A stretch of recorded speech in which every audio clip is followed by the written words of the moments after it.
Complete shutdown.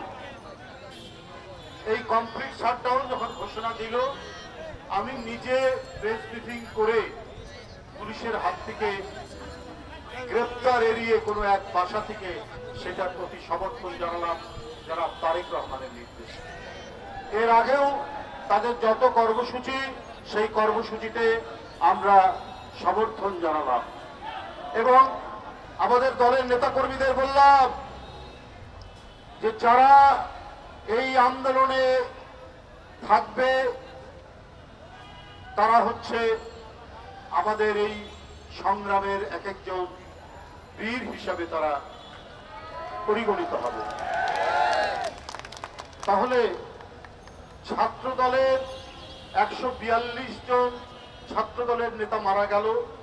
গঠনের পর মনে হলো কোন একটি বিশেষ গোষ্ঠীর সরকার। এখানে যে আমাদের এত ছেলের রক্ত ঝরল, তাদের দেহ রাজপথে লুটিয়ে পড়লো, এইটার কি কোনো দাম নেই?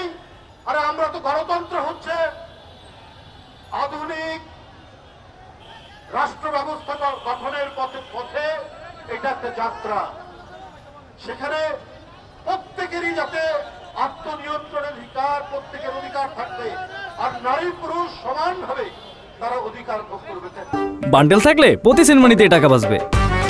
বিকাশ সেনমানি বান্ডেল কিনে জিতুন প্রতি লেনদেনে। সত্যিকার অর্থে একটা গণতন্ত্রের যাতে চর্চা হয়, এই কারণে বললাম সরকার আর আধুনিক রাষ্ট্র পরিচালনার দায়িত্ব তো রাজনীতিবিদের।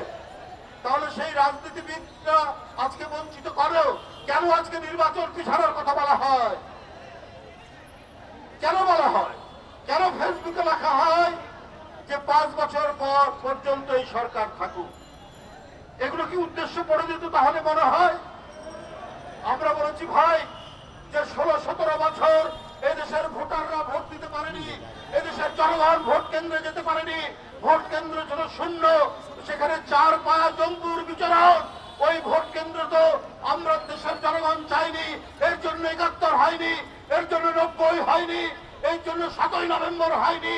আমরা আবার ভোট কেন্দ্র জনগণ আর ভোটারের পদধ্বনিতে মুখরিত হবে, এইটা চাই। তার জন্যই এত আত্মত্যাগ, তার জন্যই এত কিছু। তাহলে ভোট কেন পিছাবে? এটা তো আজকে গোটা জাতির প্রশ্ন। তাহলে নিশ্চয়ই ভিতরে ভিতরে, অত্যন্ত ভিতরে নিশ্চয়ই তাহলে কোনো গভীর ষড়যন্ত্র চলছে। এইটা তো হতে পারে না কখনোই। আমরাও বলেছি সংস্কার চাই যৌক্তিক সময়, নির্বাচন দিন, একটা নির্দিষ্ট সময় বলে দিন, বেশি প্রলম্বিত করবেন না, এটাই আমরা বলেছি।